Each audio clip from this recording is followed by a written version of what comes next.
Hi,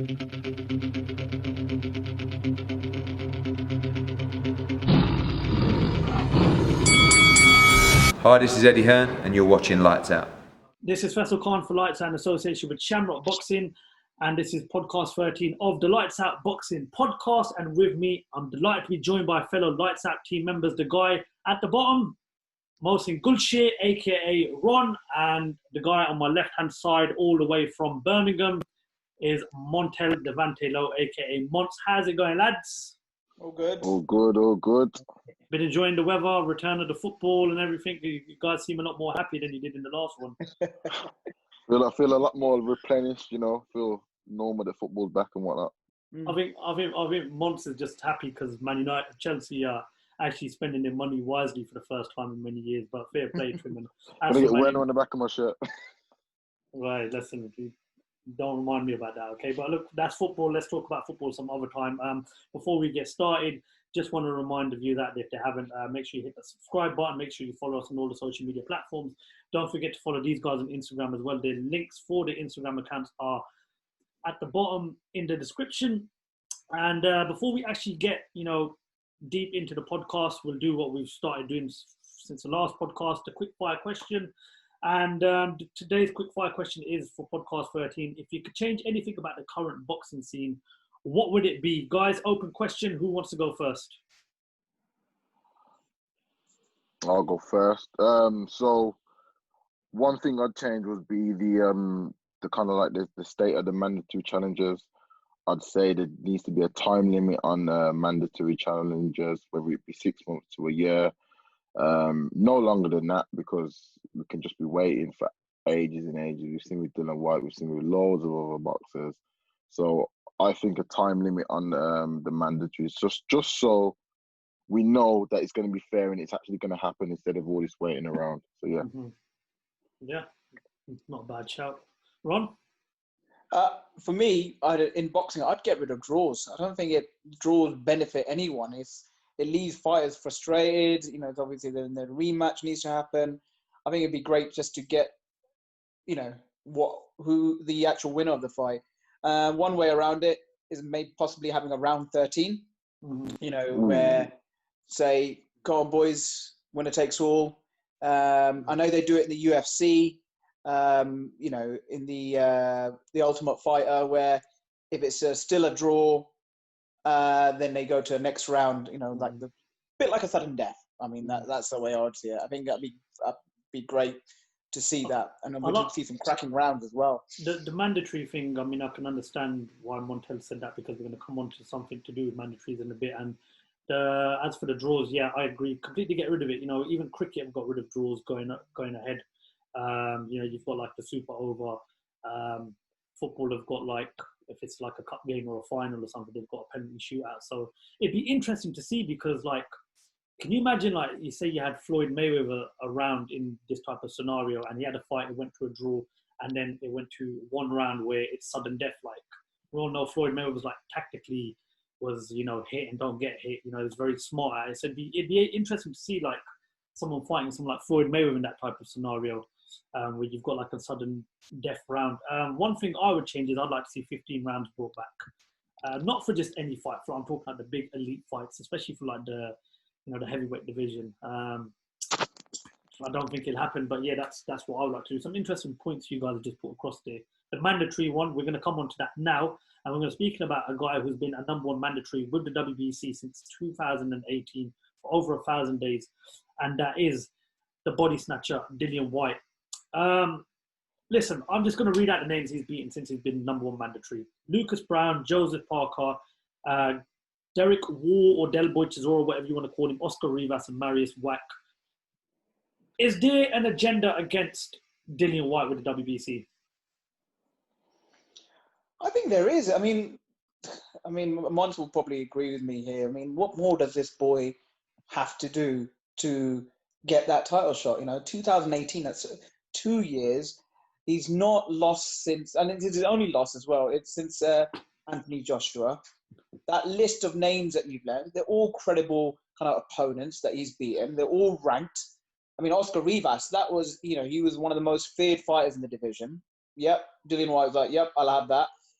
He's had some battles with Derek Chisora, Joseph Parker. That fight was pretty good. I feel for the guy. I genuinely do. I mean, the fight that he should have got was when Deontay Wilder fought against Dominic Brazil. Like, apparently Brazil was the next, one down. It was mandatory for that, and I didn't understand that. It didn't make sense to me. It would have been. The boxing world.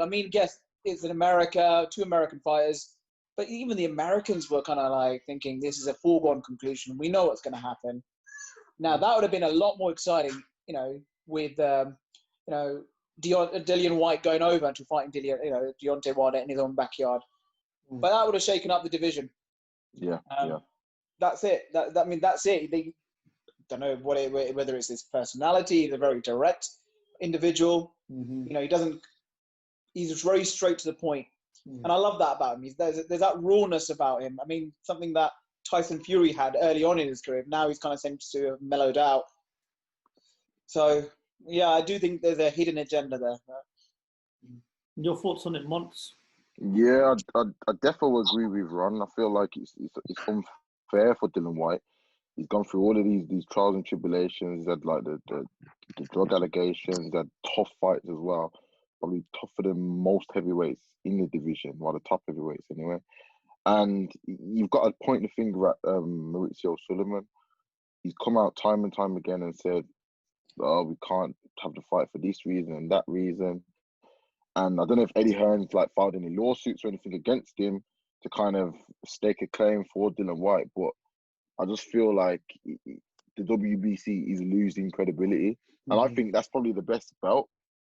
It's probably certainly got the most history in the heavyweight division anyway, with the people that have held it. So it's just like the credibility is gone, and he's probably going to think now he's going to upgrade Tyson Fury to be the franchise champion, and Dillian Whyte gets the short straw of being the normal WBC heavyweight champion. It's just a joke. I'm not impressed. We have to touch on what Montell just said about the franchise champion. Bob Arum's come out and suggested that Tyson Fury could be upgraded to the franchise champion in order to skip his mandatory obligation to face Dillian Whyte, and which will dive straight into a clash of an undisputed fight with Anthony Joshua. Frank Warren also did an interview the other day, I believe it's for his own Queensbry Promotions platform, and come out with and said that if I'm Dillian Whyte right now, the only person I'd be questioning is my promoter. Why haven't I got my world title shot yet? And then speaking to a few other people, we all know that I think it was not it was the last week or the week before when they announced a 2-fight deal with AJ versus Fury. If I'm Dillian Whyte right now, I love what Eddie Hearn's done for boxing, but if I'm Dillian Whyte right now, I'd be sat there and thinking, I've sold out big numbers for you. I've fought 50-50 fights up until this point.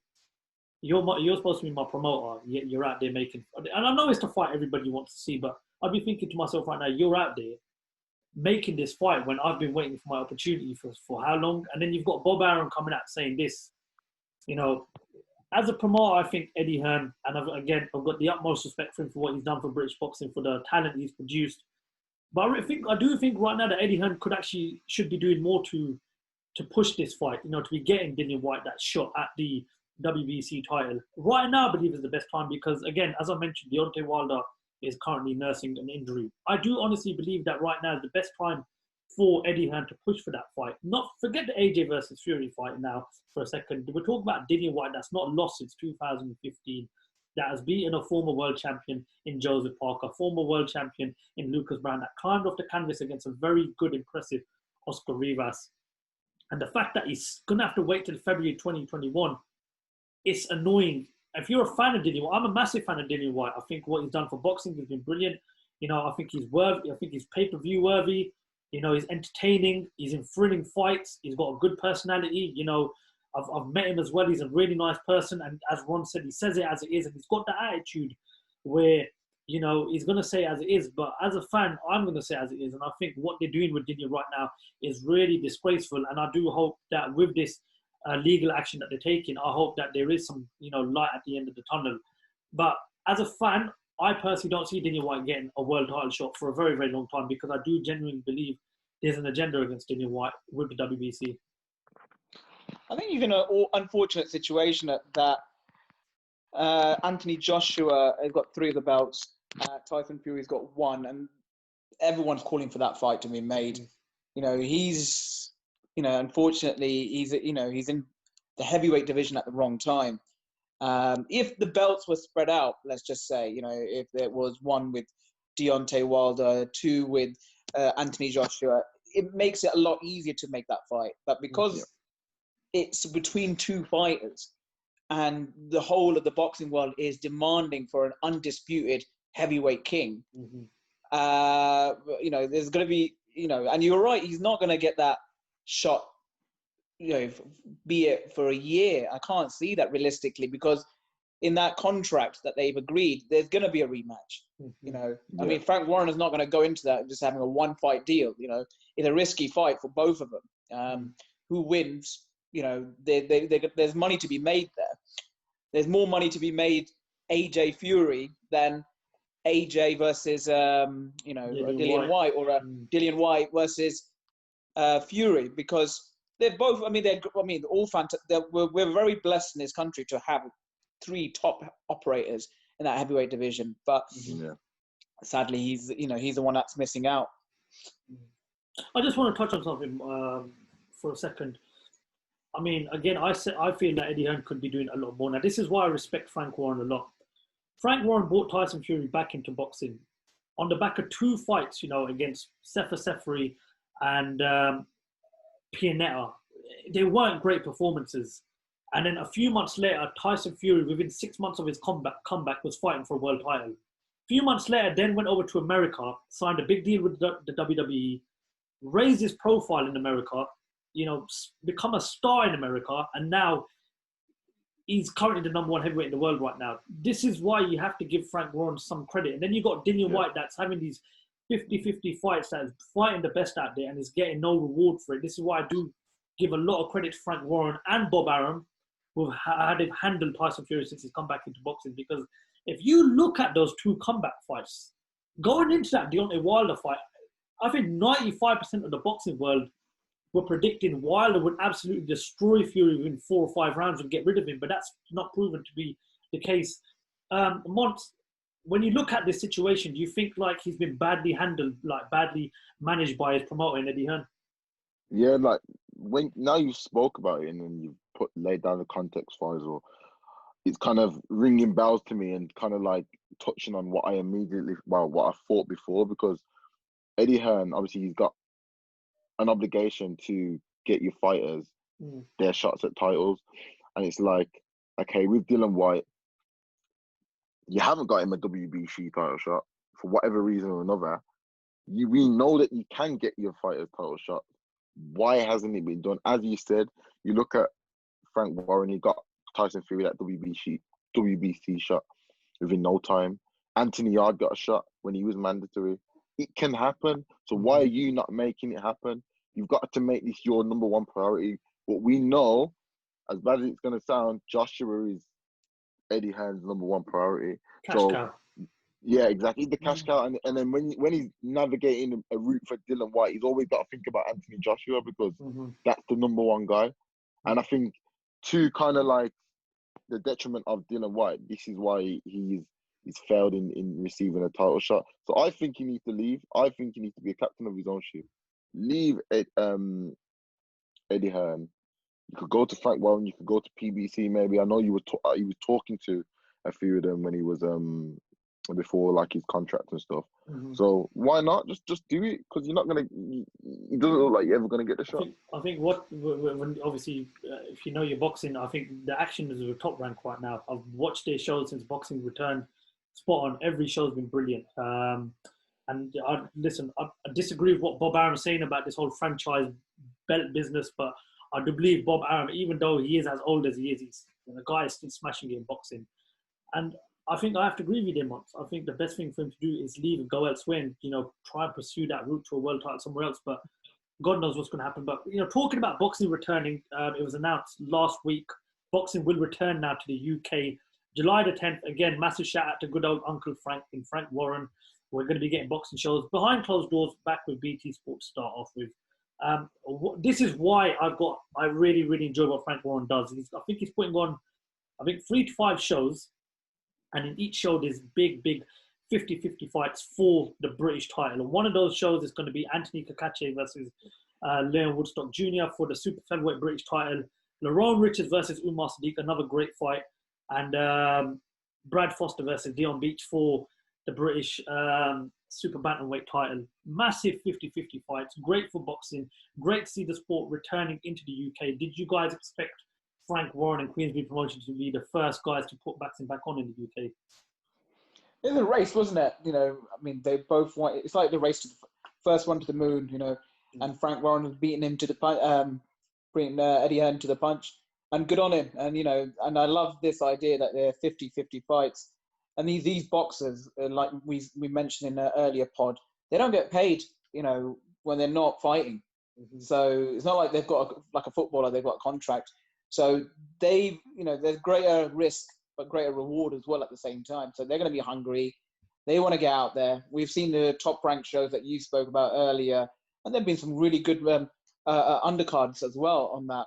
So I'm really looking forward to seeing some good old British tear-ups. Yeah, no. I remember when we were talking about boxing's kind of returning in one of our previous podcasts, and we said, is now the right time to be putting 50-50 fights on? And I think it is, because, look at the current situation over the last 3 months. There's been no boxing whatsoever, and God knows what can happen. We could potentially be looking at a second wave, and that could really send everything down the pan. But once when you look at the Frank Warren bringing boxing back, do you think it's like kind of got one over Eddie Hearn, and you're like sitting there right now thinking, yeah, well, BT Sports is where boxing is returning to in the UK? Yeah, most definitely. There's always that competition between Warren and Hearn. They're always trying to get one up on each other, and I think I am a bit surprised when obviously Frank Warren announced that his shows would be coming back first. I think Eddie Hearn's doing that whole kind of like the match room in the back of his garden or something like that, which is probably taking a lot longer than expected. But I'm glad we're going to get UK fights behind closed doors, and I think in regards to the 50-50 fights, I think it's going to help those fighters, those young British fighters, more in the long term. Because I think when it's normal and you've got the crowd there, and obviously you've got like a Woodstock or someone, or a Sharp against like a journeyman for like 5 fights in a row, and then just knocking them out within 5 rounds. It's not helping their career. So I think these 50-50 fights will help fighters' career, because if they lose, they can learn from it, and it's building up their name as well. Well, I'm glad you mentioned Leon Woodstock Jr., because his last 2 fights he's lost against Archie Sharp and Zelfa Barrett. They were massive 50-50 fights. But Woodstock Jr. is a good operator. He's a good fighter. He's very talented. And, he's going to go up now for the super featherweight British title, which is held by Anthony Kakache, who beat Sam Bone shockingly in his last fight. So, massive shout out to Woodstock Jr. for even taking this fight on. But again, because of this whole coronavirus situation now that we're in, we don't know what's going to happen in the next 3 or 4 months. If we do come across a second wave. Ron, do you think now is definitely the time where fighters are going to have to think the O doesn't mean much? It's all about getting in there, trying to get these big fights, making as much money as possible, and then just take it from there? I mean, this is a great time for these fighters to raise their profile. Maybe they wouldn't have got this much coverage prior to the lockdown. They're going to take, like I said earlier, they're going to take these greater risks. They're going to put themselves out there. Boxing's not on mainstream at the moment, and if they win a title, everyone's watching. All the fans that have been starved of boxing, so they've got to put that to the side. I mean, the fighters there. I'm tell you who I'm looking forward to seeing is Umar Sadiq. I think he's come off a loss, didn't he? Lost to Zach Shelley, then he beat Cody Davis, and now he's fighting for a British title. Good on him. And he was quite hyped up there. Now, if he wins that with people who have been starved of boxing, brilliant. Good on him. He can make an honest living from that. I think David Hayes sung his praises as well. Said that technically he's very, very good. And if a fighter like a legend like David Hayes coming out and saying that, you know there's definitely a talent in there. Montell, I've just got to ask you, when you're watching Frank Warren shows, and obviously some people look at Frank Warren shows these days and think, nah, not for me. Some people even look at Eddie Hearn shows and think, nah, not for me. I like to watch boxing. I like to look at the up-and-coming talent. How well do you think Frank Warren has done with the younger generation in terms of, your Woodstock Juniors, your Archie Sharps, your Hamza Shirazes, these fighters that are coming up? How well do you think they're being nursed by Frank Warren?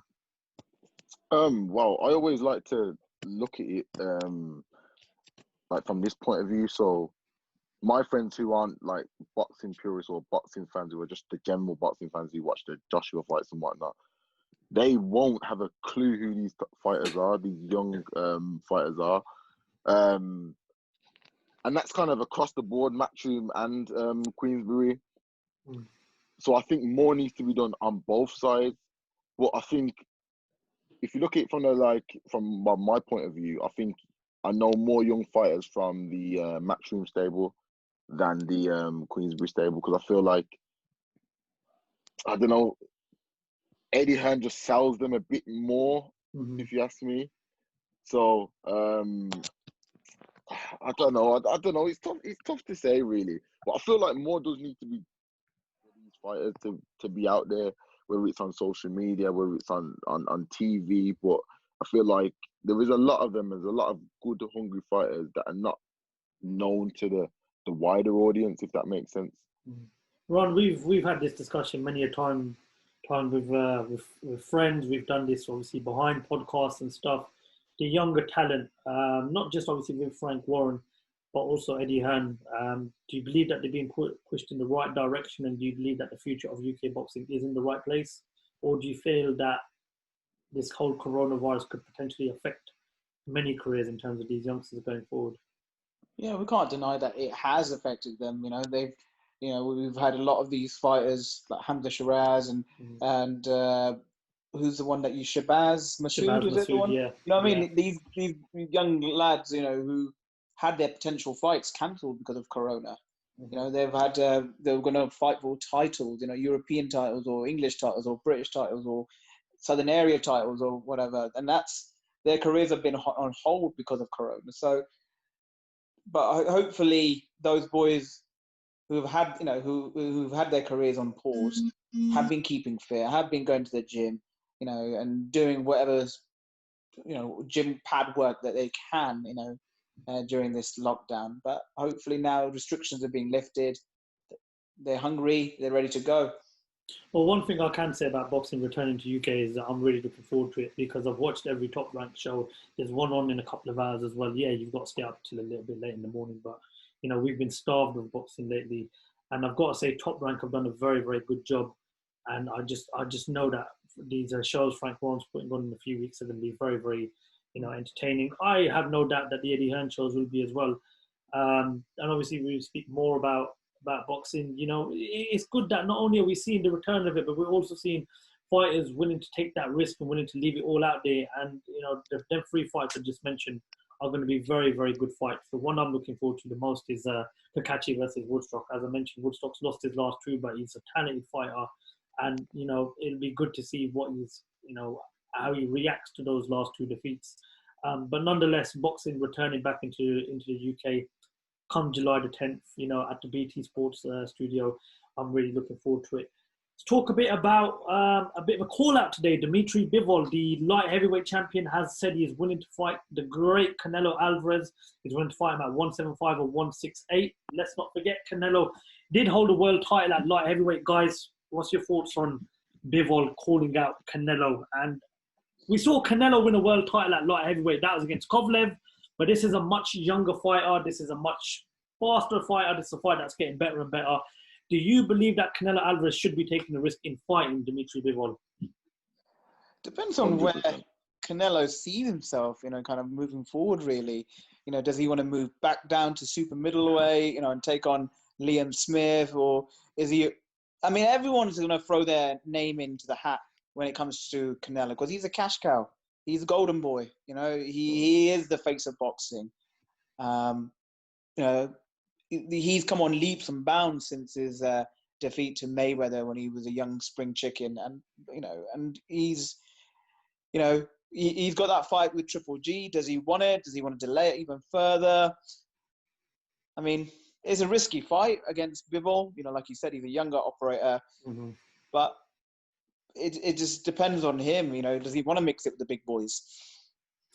Right, do you know what I saw that today, and I was thinking if there's anyone that could beat him right now, it is a Bivol or a Beterbiev, because obviously I go on, fancy I fancy Beterbiev over Bivol, Bivol, yeah, you know. yeah, I feel yeah, like Beterbiev's got that power, Mhm. whereas Bivol, he's got power, he's got decent power, but I feel like Beterbiev is more devastating with it. Mm-hmm.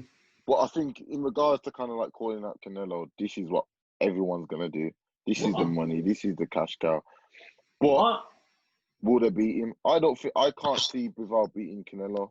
I'm He's too reading good of a that. boxer. Well, I'm reading somewhere that apparently the guy that Golovkin just defeated, I think it was Derevyachenko or Derevyachenko. Derevyachenko. Derevyachenko is going to be the next fight Canelo, and I'm looking at that and I'm thinking, you've got Billy Joe Saunders, you've got Callum Smith, you've got potentially a third fight with Golovkin, you've got Dmitry Andrade.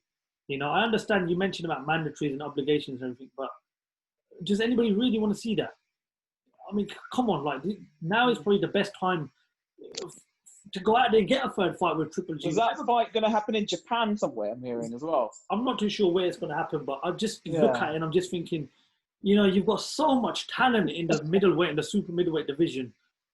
Just go out there and, I mean, listen, credit to him for the way he fought against Danny Jacobs. Brilliant performance, did what he had to do. A lot of people going into that fight had Danny Jacobs as the favourite. But there's more out there. There's unification fights. You know, there's a lot riding on the fights with the likes of Billy Joe Saunders and the Callum Smiths and, you know, even the Dmitry Andrades, the Golovkins, even these fights at 175. I'm just not a fan of this potential mandatory defense that he's going to have. But yeah. I don't know. It's frustrating because, like I said, we've not witnessed a big fight since February, which was Wilder Fury. You just want him to be fighting the likes of the fighters I've just mentioned. But you know, as a fan, Montell, what do you see happening next with Canelo? I think what he'll do, I think he's had a string of tough fights. And obviously that means grueling camps, which obviously is a lot for someone who's so young, who's fought so many fights as well. Mm-hmm. He's 30 odd and he's had over like 50 professional fights, 10 pro, 15. So like there's going to be some sort of wear and tear on Canelo's body. So I think he's got to navigate his fights intelligently now. So he's got to probably have an easy fight against a Derevyachenko. Then you probably move on to a Billy Joe Saunders. Mm-hmm. Then you fight like a Triple G when Triple G is probably towards the latter part of his career. I think Canelo would like. I think Canelo would like to have. I think Canelo would like to have Montell as his advisor.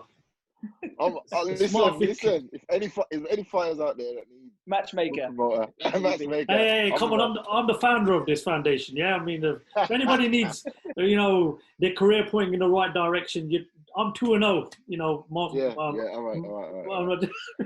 No, but look, as a fan, I think everyone wants to see the fights with Billy Joe Saunders, the third fight with Golovkin, Callum Smith, Andrade. You know, there are big fights out there, but personally, I think at 175, stepping up. I mean, credit to what he did against Kovalev, but that was an old Kovalev. I think if he goes in with a Beterbiev, who I've watched a lot of, I think Beterbiev potentially has got to beat of Canelo. With Bivol, I think there's a chance, but you know, from I don't rule him out though. I don't rule out Canelo beating Bivol or Beterbiev. That's the thing. Mm-hmm. Yeah, you can't rule him out.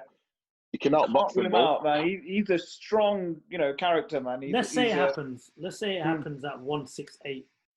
Bivol stepping down. Oh yeah, forget it. If Bivol steps down to 168 super middle, he can't beat Canelo. Is there no catch weight then between the two? No, Bivol said it today. Matchroom released something on their Instagram that he's willing to fight him at 175 and come down to 168. I've not read anything about catch weight. And let's remember, I'm just trying to think of best of both worlds. Canelo did obviously hold a world title at that weight. Kind of like Roy Jones Jr. won the world title, but didn't obviously defend it and continue as a heavyweight. So listen, I mean, look, if you've conquered middleweight, if you think that you're going to conquer super middleweight, you know, many fighters have done it. You know, look where Roy Jones Jr. started off as. You know, there's no harm in taking these fights at light heavyweight. I mean, they're big fights. Golden Boy Promotions have worked a lot with the Zone since the Zone's come into play. And, you know, I believe Canelo right now is the cash cow boxing. I believe he's the biggest face in boxing right now. Debatable. People will say, because they believe it's Anthony Joshua, they'll say it's probably Tyson Fury, but I do believe Canelo is the main face in boxing. And I think he's had a fantastic career. And I really like the way that he's been looked after by Oscar De La Hoya. But I just think now is the time to get that fight with Billy Joe Saunders, the Callum Smiths, the Golovkins, part 3. Quick question as we obviously bring it to an end, guys. What happens next with Canelo? Who do you see him in the ring with next?